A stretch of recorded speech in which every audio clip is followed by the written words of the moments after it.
OBC समाजाचे नेते आणि त्याचबरोबर राष्ट्रवादीतील एक मोठं नाव असलेल्या छगन भुजबळांना महाराष्ट्राच्या या नव्या मंत्रिमंडळात स्थान मिळालेलं नाही आणि त्यामुळे त्यांनी उघड नाराजी व्यक्त केलेली आहे आणि त्यांच्या नाराजगीबरोबरच राज्यातील ओबीसी जे नेते आहेत, मोठे नेते आहेत, त्यांनी देखील आता या संदर्भात नाराजी व्यक्त करायला सुरुवात केलेली आहे. माझ्याबरोबर प्रकाश अण्णा शेडगे आहेत. अण्णा, खरं तर ओबीसीमध्ये अनेक वर्ष तुम्ही ही चळवळ सगळे नेते मंडळी मिळून पुढे चालवत आहात. छगन भुजबळांना तर आपण पाहिलंच आता थेट त्यांनी नाराजगी प्रसारमाध्यमांसमोर व्यक्त केलेली आहे. तुमची नेमकी काय भूमिका असणार आहे? ओबीसी बहुजन आघाडीची काय भूमिका आहे? कसं आहे, छगन भुजबळ साहेब गेली अनेक वर्ष मंत्रिमंडळात राहून ओबीसीचा लढा जो आहे त्यांनी एक हाती त्यांनी लढला, हे उभ्या महाराष्ट्रातल्या सगळ्या ओबीसी समाजानं पाहिलेलं आहे. आणि आज अचानक जी बातमी अशी आली की भुजबळ साहेबांना मंत्रिमंडळामध्ये त्यांना बाहेर काढलेलं आहे, ही बातमी ऐकून तर ओबीसी समाजाला धक्काच बसलेला आहे. आणि अशी आमची भावना झाली की कदाचित ही जराग्याची इच्छापूर्ती तर सरकारने केलेली नाही का? कारण मंत्रिमंडळ स्थापन झाल्या पहिला आघात जो झाला ओबीसीवरती, तो भुजबळ साहेबांना त्यात बाहेर काढून टाकलेला आहे.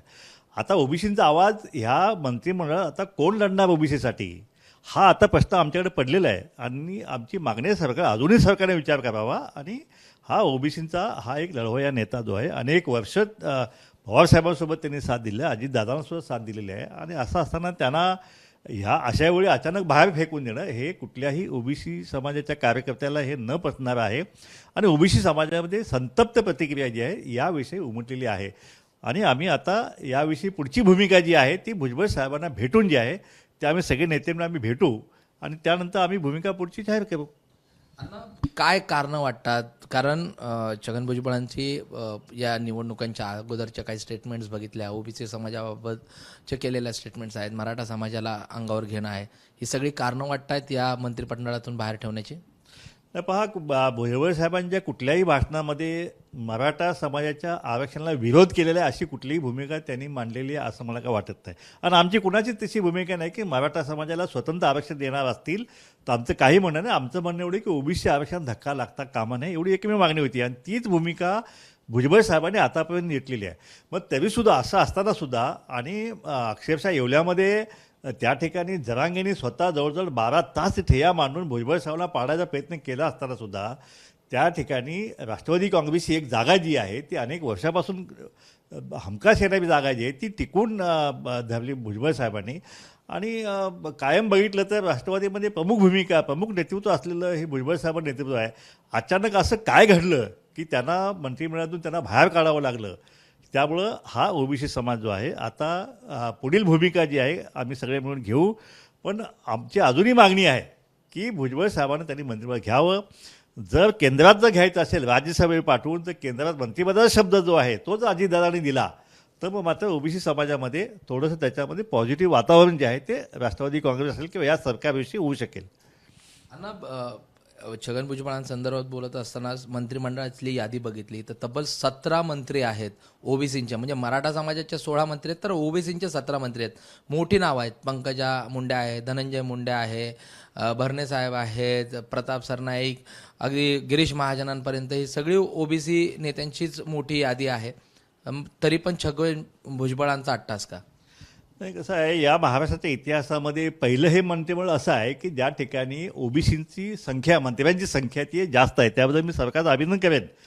पण ओबीसींच्या प्रश्नाविषयी बघितलं तर एवढे सगळे ओबीसीचे मंत्री जरी असतील हा सगळा गाव मामाचा आहे, पण त्यातला कामाचा एकतर असला पाहिजे ना. त्या ठिकाणी तिथं भूमिका मांडली पाहिजे ना. सरकारच्या विरोधात जाऊन करण्यापासून जी भुजबळ साहेबांनी भूमिका मांडली की कुठल्याही परिस्थितीत आम्ही मराठा समाजाला ओबीसीचं आरक्षण घेऊ देणार नाही, ही भूमिका जी मांडली ही भूमिका आता कोण मांडणार याविषयी, हा आमच्याकडे पडलेला प्रश्न आहे. बरेच 17 मंत्री आहेत ना, पण ती भूमिका मांडली गेली पाहिजे. चळवळीतले नेते कोण आहेत ह्यामध्ये, हा आमचा मूळ प्रश्न आहे. पंकजा ताई आहेत, धनंजय मुंडे. हा पंकजा मुंडेंना मंत्रिमंडळात घेतलं त्याबद्दल आम्ही सरकारचं मी खरंच अभिनंदन करेन, त्यांच्या भूमिकेचं स्वागत करेन. पण पंकजाची भूमिका जी या मागं आपण बघितली असेल तर ज्यावेळी ओबीसीचे महाएल्गार मेळावे होत होते त्यावेळी त्यांच्यावरती प्रचंड दबाव आणला होता त्यांच्यावरती की मेळाव्याला जाऊ नये म्हणून, आणि त्याने उघडपणे भूमिका मांडली होती. मग असं असताना पंकजा आता मंत्रिमंडळामध्ये उघडपणे ओबीसींची भूमिका मांडेल की तिच्यावर पुन्हा दबाव आणणार का काय? मग ह्या सगळ्या भूमिका आहेत. छगन भुजबळ असे एक नेतृत्व होते की ते कुठल्याही दबावाला बळी पडले नाहीत आणि त्यांनी ओबीसीची भूमिका ठामपणे लावून धरली. आता आमची अपेक्षा पंकजाताईकडून हीच आहे की त्यांनी कुठल्याही दबावाला बळी न पडता या ठिकाणी ओबीसीची बाजू जी आहे ती मंत्रिमंडळामध्ये त्यांनी लावून धरावी, ही आता समस्त ओबीसी समाजाची आता भूमिका आहे. लोकसभेमध्ये काय झालं बघितलं, पंकजाच्या पाठीमागं फक्त ओबीसी समाज पाठीमागं उभा राहिला. भाजपचे सुद्धा बाकीचे नेते राहिले नाहीत, पण ओबीसी ठामपणे त्यांच्या मागे उभा राहिला. त्यामुळं पुढचं राजकारण जर या महाराष्ट्रात करायचं असेल, जे मुंडे साहेबांनी ओबीसीचं राजकारण केलं तेच राजकारण समाजकारण जे आहे ते पंकजाताईंनी करावं अशी अपेक्षा संपूर्ण ओबीसी समाजाची आहे. छगन भुजबळ आता अधिवेशन सोडून नाशिकला निघालेत. त्यांची प्रतिक्रिया देखील पाहिली. बोलणं झालंय का छगन भुजबळांशी काय तुमचं, आणि काय त्यांनी त्यांच्या एकूणच प्रचंड नाराजी दिसून येत होती, त्या संदर्भात काही चर्चा केली आहे का? हो, माझं भुजबळ साहेबांशी फोनवर चर्चा मी केलेली आहे आणि जो कसं काय सगळा घडला विषय तोही त्यांनी आम्हाला सांगितलेला आहे. आता ते नाशिकला निघालेले आहेत. नाशिकला संध्याकाळी कार्यकर्ते बैठक आहे आणि रात्री परत आमची चर्चा होईल. सगळे ओबीसी नेते मिळून सगळे आम्ही बसू आणि पुढची दिशा जी आहे, पुढं काय करायचं ह्याची दिशा आम्ही नक्कीच ठरवू. पण एकंदरीत जे काय घडलेलं आहे भुजबळ साहेबांच्या बाबतीत त्याविषयी महाराष्ट्रातील ओबीसी समाजामध्ये मात्र प्रचंड संताप या ठिकाणी निर्माण झालेला आहे. एवढं मात्र निश्चित. या ठिकाणी आणखी गोष्ट मी सांगते की या ठिकाणी महायुतीच्या सरकारला ओबीसीने भरभरून मतं दिली आणि ओबीसींच्यामुळं आणि धनगर समाजामुळं हे सरकार आलेलं आहे, हे स्वतः देवेंद्र फडणवीसांनी मान्य केलेलं आहे. मग असं असताना धनगर समाजाला सुद्धा जे आहे या ठिकाणी योग्य प्रतिनिधित्व या ठिकाणी मिळालेलं नाही. पडळकरसारखे एक नेतृत्व त्या ठिकाणी भाजपमध्ये होतं, निवडून चांगल्या मताने निवडून आलं होतं, त्यांना मंत्रिपद मिळेल अशी अपेक्षा होती. पण अचानक असं काय घडलं की त्यांनाही दिलं गेलं नाही. राम शिंदे त्या ठिकाणी विधान परिषदेवरती त्यांनाही मंत्रिपद देऊ शकले असते. पण एकंदरीत धनगर समाज एकटे भरणे मामा सोडले की बाकी आता कोणी मंत्रिपद धनगर समाजाचं नाही आहे. त्यामुळे धनगर समाजामध्ये सुद्धा याविषयी प्रचंड नाराजी आहे. छगन भुजबळांनी काय पुढे काय दिशा असेल त्यांच्या पूर्ण राजकारणाची, असं काही सांगितलंय? तेव्हा यापूर्वीच भुजबळ साहेबांना जाहीर केलं होतं. आम्ही त्यांना सांगितलं की तुम्ही शक्य तितकं प्रयत्न करून सरकारमध्ये राहा आणि जर सरकारमध्ये राहता येत नसेल किंवा सरकारमध्ये तुम्हाला जर बाहेर काढलं गेलं ह्या ओबीसीच्या लढा लढल्यामुळं, तर मात्र तुम्ही सर्व मैदानात या. आपण सगळे ओबीसी दलित मुस्लिम एकत्रित मिळून या महाराष्ट्रामध्ये पुन्हा एक सामाजिक न्यायाचा लढा जो आहे तो आम्ही उभा करू. हे आम्ही नक्कीच करू. आता तसं काही ठरतंय का? आता आमची बैठक होईल त्यामध्ये बघूया आता काय अजितदादांनी काय ठरवलं त्यांच्याविषयी ते आत्ताच माहीत नाही. कदाचित चांगलंसुद्धा कदाचित केंद्रात मंत्रिपद देणार असेल तेही माहीत नाही, किंवा पुढं आणखीन काय तर मंत्रिपद कुठलं त्यांना देणार आहेत की काय, त्यांना काय जबाबदारी देणार आहेत हा त्यांचा पक्षातला अंतर्गत प्रश्न आहे. पण त्यामध्ये मी आत्ताच काय हे करू शकणार नाही. पण भुजबळ साहेब चर्चा करू आणि पुढील भविष्यातला लढा जो आहे तो ओबीसीचा लढा जो आहे तो आम्ही रस्त्यावरचा लढा असेल किंवा बाकी सरकार विरोधी लढा असेल ती लढाई आम्ही लढू. आणि भुजबळ साहेब नक्कीच आमचं नेतृत्व करतील. ते सरकारमध्ये असतील काय किंवा नसतील काय ते मात्र ओबीसीचा लढा मात्र ते काय कुठेही त्या ठिकाणी कमी पडणार नाहीत एवढी आम्हाला अपेक्षा आहे. अण्णा, म्हणजे तुमची मागणी असणार आहे की त्यांना राज्यसभेवर घेतलं तर त्यांना केंद्रात मंत्रिपद मिळावं आता? हो, नक्कीच ना. कारण त्यांना इतकी वर्ष मंत्रिपद राहिले भुजबळ साहेब, त्यांना जर केंद्रात जर मंत्रिपद देणार असेल अजितदादा तर त्याचं आम्ही स्वागतच करू ना.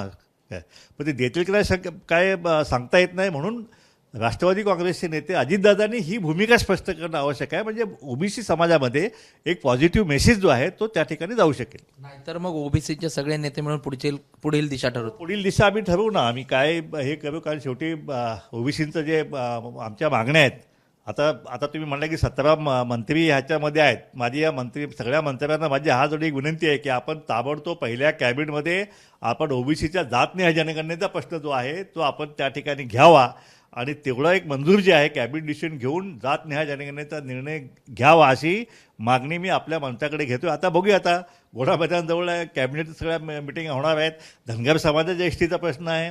देवेंद्र फडणवीसांनी धनगर समाजाला शब्द दिलेला आहे. देवाभाऊ जो बोलता है वो करता है हे पण सगळ्यांना माहिती आहे. जो नाही बोलता है वो भी करते है. धनगर समाजाने त्यांनी बोललेले आहेत. तर देवेंद्र फडणवीस आता त्यांना पुन्हा संधी निर्माण झालेली आहे. माझी अपेक्षा आहे, विनंती आहे फडणवीस साहेबांना सुद्धा की धनगर समाजाचा प्रश्न जो आहे आपण शब्द दिलेला पहिल्या कॅबिनेटचा झालं, मागं काय झालं त्या विसरून जाऊ. पण आता येणाऱ्या कॅबिनेटमध्ये जे आहे त्याला धनगर समाजाच्या एसटीचा अंमलबजावणी प्रश्न आहे तो सुद्धा त्यांनी मार्गी लावावा अशी मागणी देवेंद्र फडणवीस साहेबांच्याकडे सुद्धा मी आपल्या माध्यमातून मी करत आहे. अण्णा, एकूण तुमच्या ह्या शेवटच्या काही मागण्यांसंदर्भात असं वाटतंय की भुजबळ साहेब तिथे असते तर ह्या मागण्या तुम्हाला एवढ्या प्रकर्षाने डायरेक्ट सांगायच्या गरज नसते लागल्या, भुजबळ साहेबांनी त्या मांडल्या असत्या. नाही, भुजबळ साहेब मंत्रिमंडळ असते तरीसुद्धा आम्ही सगळ्या मागण्या आम्ही डायव्हर्टच मागितल्या. आम्ही पाठीमागून आम्ही काही बोलत नाही. आणि आमच्या मागण्या काय कुणाला वैयक्तिक काय नाही, कुणाला आमदारपद नको आहे, कुणाला मंत्रीपद नको आहे. आमच्या फक्त हा ओबीसी समाजाचे जे प्रश्न जे आहेत ते मुलांचे प्रश्न आहेत, विद्यार्थ्यांचे प्रश्न आहेत, नोकऱ्यांच्या बाबतीत प्रश्न आहेत. हे सगळे प्रश्न जे आहेत हे सगळे प्रश्न सोडवले पाहिजेत, एवढीच आमची माफक आमची अपेक्षा आहे सरकारकडून. जर भुजबळ साहेब असते तर त्या सोप्या झाल्या असत्या मागण्या. हो, नक्कीच. भुजबळ साहेब मंत्रिमंडळात असते तर ह्या सगळ्या मागण्या ज्या आहेत त्या नक्कीच त्यांनी तसाच लावल्या असत्या असे आम्हाला पूर्ण खात्री आहे. धन्यवाद. प्रकाश अण्णा शेंडगे होते माझ्याबरोबर. आणि त्यांनी ज्या पद्धतीने आता ओबीसींच्या नेत्यांची भूमिका स्पष्ट केलेली आहे. छगन भुजबळ नाशिकला निघालेले आहेत, रात्रीपर्यंत ते त्यांची भूमिका स्पष्ट करतील. मात्र छगन भुजबळ यांना केंद्रात तरी आता मंत्रिपद मिळावं अथवा छगन भुजबळ जो निर्णय घेतील, सर्व ओबीसीचे नेते हे एकत्रित बसून या सगळ्या स्थितीमध्ये आता पुढील निर्णय घेतील आणि लवकरच तो निर्णय देखील जाहीर होईल.